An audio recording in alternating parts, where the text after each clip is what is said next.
दिन भर दिन भर ला एक आसन बिछा बैठा आओ बच्चे बैठो आओ कैसे हो बैठ जाओ आसन में बैठ जाओ। इनको चुनरी पहनाओ, इनको दुपट्टा लाओ, इनको भी दुपट्टा लाओ। पूज्य गुरुदेव भगवान, अभी भगवान श्रीमन नारायण की प्राण प्रतिष्ठा हो रही है 7 से 10 फरवरी। अच्छा, गौरी गोपाल में।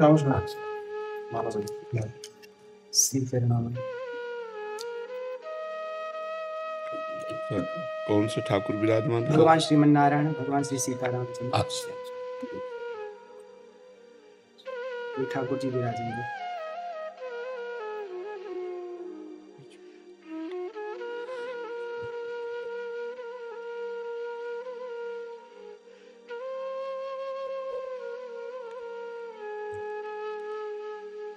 ये हमारे लिए जी श्री जी को पहले अर्पित कर देना जा करके। तो बस इतना अपने जीवन में ध्यान रखना कि कभी अर्थ की लोलुपता ना आने पाए, धर्म की प्रधानता रहे और वाणी शास्त्र संयम से रहे और अर्थ चरणों में रहे। मस्तक पर कभी अर्थ न चढ़ने पावे। अर्थ नहीं, मस्तक तो सिर्फ भगवान के लिए है, अर्थ चरणों में, मस्तक पर भगवान और वाणी में शास्त्र सम्मानित शब्द, तो सदैव विजयी रहोगे। जहां कहीं हमारे अंदर अर्थ की प्रधानता आ जाएगी, दिमाग अर्थ में हो जाएगा, वहां हम हार जाएंगे। संसार में अर्थ ही सब कुछ नहीं होता, एक प्रतिष्ठा भी होती है। तो आप अपने पीछे भी जैसे आए थे तो आपको यही कहा था कि बहुत सावधान, क्योंकि अगर 100 लोग आपको प्रणाम करने वाले हैं तो 5 आपको गिराने वाले भी हैं। उन 5 के सामर्थ्य आप तक ना पहुंच पाए, इसलिए अर्थ प्रधानता मत रखना, सदैव धर्म का आश्रय रखना और वाणी से शास्त्र सम्मत, जो शास्त्र सम्मत नहीं थे, जैसे हमसे कोई पूछा तो कहते थे हमको ज्ञान नहीं, हमने संतों से सुना है, जो शास्त्र से पढ़ा है वो हम आपको बता देते, जो नहीं पढ़ा हमें नहीं ज्ञान, बस भगवत प्राप्ति की चर्चा कीजिए। जैसे कोई प्रश्न करता है तो ऐसे जरूरी नहीं कि हर प्रश्न का उत्तर हम दे दें। निमि जी महाराज नवयोगीश्वरों से प्रश्न करते हैं कर्म के विषय में और कहते हैं यही प्रश्न हमने सनकादि से किया था, उन्होंने उत्तर क्यों नहीं दिया था? तब निमि जी को नवयोगीश्वरों में योगीश्वर बोलते हैं, उस समय आपकी बाल्यावस्था थी, आप अनाधिकारी थे, इसलिए सनकादि ने आपको उत्तर नहीं दिया। तो जरूरी नहीं कि अनाधिकारी को उत्तर दिया जाए। अगर अनाधिकारी है तो मौन, हम असमर्थ हैं आपके प्रश्न के उत्तर। दूसरा प्रश्न कीजिए। कहीं भी निमंत्रण हो, कहीं भी आपको बुलावा हो, पहले देखो कि मुझे यहाँ जाने से धर्म प्रतिष्ठा इस पे आँच तो नहीं आएगी। अगर आँच आ रही तो बिल्कुल ना। अगर हमारे धर्म की प्रतिष्ठा हो रही है और हमारे समाज इस बात को प्रशंसा करेगी तो हम जाएंगे, अन्यथा नहीं जाएंगे। ये जीवन में आप कोई सहयोगी नहीं, आपका भगवान के सिवा कोई सहयोगी नहीं। जिसको तुम सहयोगी मानोगे वही तुम्हारी जड़ काटने की चेष्टा करेगा। तुमको अपने पैरों के बल खड़ा होना है, भगवान के बल से। हमारी बात एक एक सूत्र समझ लो। प्रश्न का उत्तर वही दो, अधिकार के अनुसार, जानकारी के अनुसार। वो अधिकारी होना चाहिए, आपको जानकारी होनी चाहिए। आप वहीं जाइए जहां आपकी प्रतिष्ठा, आपके धर्म की प्रतिष्ठा में आँच ना आवे। अर्थ उतना भावना कीजिए जितने से सेवा सामग्री सब सुरक्षित चलती रहे, वो भगवान देते रहते हैं। उसके लिए ऐसे करने की जरूरत नहीं। अगर हमारी सात्विक प्रवृत्ति से यश प्रवृत्ति बढ़ रही तो कोई हानि की बात नहीं, लेकिन यदि वो थोड़ा भी गिर करके बढ़ रहा है यश, तो वो यश सम्माननीय नहीं होता। साधु सभा में यश वही सम्माननीय होता है जो धर्म के अनुसार और गौरव के अनुसार बढ़ता है। तो आप गौरववान बनिए और धर्मनिष्ठ बनिए, जो आपके जीवन को आगे और प्रकाशित करे। कोई सहयोगी नहीं, पहला शब्द याद कर लो। जिसे तुम सहयोगी समझ रहे हो वही तुम्हें नीचा दिखाने की कोशिश करेगा।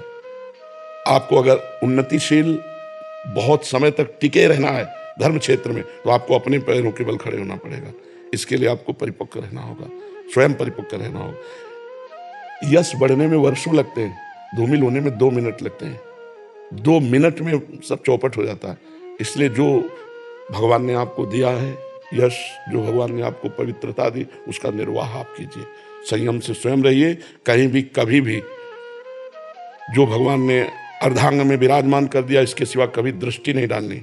नजर नीची करके बात करो, उत्तर दिया, खत्म खेल। कभी किसी से किसी तरह का लगाव ना होने पाए तो कभी जीवन में तुम्हें कोई गिरा नहीं सकता। यही होते हैं कंचन कामिनी, गिराने वाले। कीर्ति तो हरि के द्वारा दी हुई होती है। वो अपने प्रयास से नहीं आती, हरि के प्रयास से आती। न कामिनी में कभी आकर्षण हो, न कंचन में कभी आकर्षण हो। कंचन तो अपने आप बरसेगा जब हम धर्म में चल रहे हैं। जैसे समुद्र में बिना बुलाए नदियां अपने आप जा रही, ऐसे धर्मात्मा पुरुष के पास समस्त वैभव अपने आप आ जाता है। खूब आनंदित रहो, प्रसन्न रहो और हमारे सनातन धर्म को आगे बढ़ाओ। जब कभी कोई सत्संग करो उसमें नाम की प्रधानता जरूर करो, क्योंकि कलयुग में केवल नाम के द्वारा कल्याण हो सकता है। शास्त्रीय सिद्धांत भी है, कृतयुगे ध्यायते विष्णु त्रेतायाम जयते मखई द्वापरे परिचर्यायाम कलो तद्धर कीर्तना। हरि कीर्तन के सिवा कुछ नहीं है। ना कोई यज्ञ हो सकती है इस समय, अपवित्र घी आ रहा है, अपवित्र धान्य और जौ आदि हो गए, कहाँ से यज्ञ होगा? त्रिकाल संध्या करने वाले कौन है? कोई बिरला ही कोई होंगे जो त्रिकाल संध्या करे। ध्यान, मन इतना चंचल, ध्यान कैसे लग सकता है? पूजा, इतनी वासनाएं बढ़ी हुई हैं कि उपासना कैसे बन रही? तो एक ही रह गया है, नाम जप, नाम कीर्तन, गुण कीर्तन, श्रवण, बस इसी के द्वारा भगवत प्राप्ति हो जाएगी। खूब भागवत कथा सुनाओ, खूब भगवान नाम का प्रचार करो, स्वयं नाम जप करो, धर्म से रहो, यही हमारी प्रार्थना। और जी ऐसे स्थानों में भी जाना पड़ता है जहाँ एकदम विमुख हैं, जो हाँ, कोई गाँव जब हम कथा के लिए जा रहे हैं तो हम भगवान को श्रोता बना करके बोल रहे हैं, लेकिन हम अर्थ की किसी प्रधान स्थिति पे ऐसे लोगों के पास नहीं जाते जहां से उपहास हो। बिल्कुल नहीं, बहुत अपने को संभालिए। इससे जो है ना तुम्हारी मर्यादा बढ़ती चली जाएगी और तुम आगे उठते चले जाओ। तुमसे कोई बात पूछे आके उत्तर दे दो, तुमको कहीं जाने की जरूरत नहीं है। उसे अर्थ की व्यवस्था की मत सोचो कि इतनी माताएं, इनकी व्यवस्था, भगवान देने वाला है, वो घर बैठे सबका पोषण करता है, सबका पोषण हो रहा है। कभी किसी से ऐसे नहीं, देनहार कोई और है, देते रहे दिन रात। बिल्कुल, ये थोड़ा सा सुधारो। हम अपने घर की बात कर रहे हैं, ये लोग पवित्र यश कीर्ति में धूल फेंकने वाले लोग हैं, अर्थ को ठोकर मारो। तभी का अर्थ को रखो चरणों में और भगवान को रखो दिमाग में। निर्वैर हमारा जीवन होना चाहिए। तो ये बहुत बड़ी क्षमता है और बहुत बड़ा यश है, दोनों को संभाल लो। अब ऐसी जगह मत जाना जहाँ जाने से थोड़ा भी कोई विक्षेप करे, थोड़ा भी कोई तुम्हारे ऊपर अंगुली उठावे। घर बैठे सब होगा, हमारी बात मान ले, घर बैठे सब होगा, अपने आप सब आएगा, तू चिंता मत कर, तू आगे बढ़ और भगवान सहयोगी है।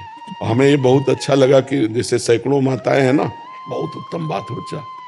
बूढ़े बाढ़े इनकी कोई सेवा नहीं कर रहा, जैसे सेवा करना बहुत बड़ी बात है बच्चा। इससे भगवान बहुत जल्दी प्रसन्न होते हैं। एक तो वयोवृद्ध और एक जिनकी कोई सेवा नहीं कर रहा, उनकी सेवा जो करने का तुम्हें सौभाग्य मिला, बहुत बात है। और भगवान ऐसी जगह अर्थ अपने आप भेजते हैं। तुम चिंता मत करना कि सैकड़ों माताएं, इनका भरण पोषण के लिए हम कहीं जान, ज़्यादा परेशान मत हो, अपने आप सारी व्यवस्था होती है। जो धर्म से चलता है, परोपकार करता है, जो भगवान का यश गाता है, अपने आप व्यवस्था होती है। तुम उसकी चिंता मत करना, तुम अपनी निष्ठा पे रहो। और स्वयं संध्या करते हो, गायत्री जप करते हो? हाँ, स्वयं करना, कम से कम 2 बार की संध्या तो करना ही। और कुछ मंत्र गायत्री के जरूर जपना, क्योंकि उसके द्वारा बुद्धि प्रकाशित होती है। शास्त्र सम्मत ज्ञान जो होता है ना, वही लोगों को आकर्षित करता है। तो गायत्री माता भगवान श्री कृष्ण का ही स्वरूप है। तो श्रीमद् भागवत श्री कृष्ण का वांग्मय स्वरूप है। तो गायत्री की कृपा से भागवत में प्रवीणता आएगी। तो दोनों काल सूर्य को अर्घदान करना और गायत्री जप करना और मुद्राओं के द्वारा संध्या को पुष्ट करना। सुमुखम संपुटम च विदितम विस्ततम आता है, सुमुखम संपुटम च विदितम, ये तो प्रारंभ में सिखाया जाता है। तो गायत्री मुद्रा के साथ गायत्री का जप निश्चित, इससे आप सुरक्षित बने रहेंगे। गायत्री देवी बुद्धि को प्रकाश करने वाली है। ठीक है बच्चा? कल रात्रि को गुरु जी सुबह स्वप्न में भगवान श्रीमन्नारायण का, ठाकुर जी विराजित थे मंदिर में, और स्वप्न में भगवान जी के पास जाना हुआ। भगवान जी मंदिर से बाहर आए और गोद में आकर के बैठ गए। ये स्वप्न जब से मैंने देखा तो बस दिन रात वही चलता। हाँ, बहुत कृपा है। ऐसा लगता भगवान जी ने कहा कि हमें खीर और कढ़ी खिलाओ। तो ठाकुर जी अभी भगवान जी विराजेंगे ना, तो मैंने बोला कि सबसे पहले ठाकुर जी को वही भोग लगाएंगे। पवित्र हृदय में भगवान का प्रकाश होता रहता है। आप बहुत पवित्र हृदय वाले हो, बहुत सावधानी से बस चलते रहो, क्योंकि ये बात हमारी पकड़ लेना, कोई तुम्हारा साथी नहीं है, भगवान के सिवा कोई साथी नहीं है। अपने आप को सुरक्षित रखने के लिए बस सावधानी रखो, निष्कलंक जीवन व्यतीत होना चाहिए। ठीक है? धन्यवाद।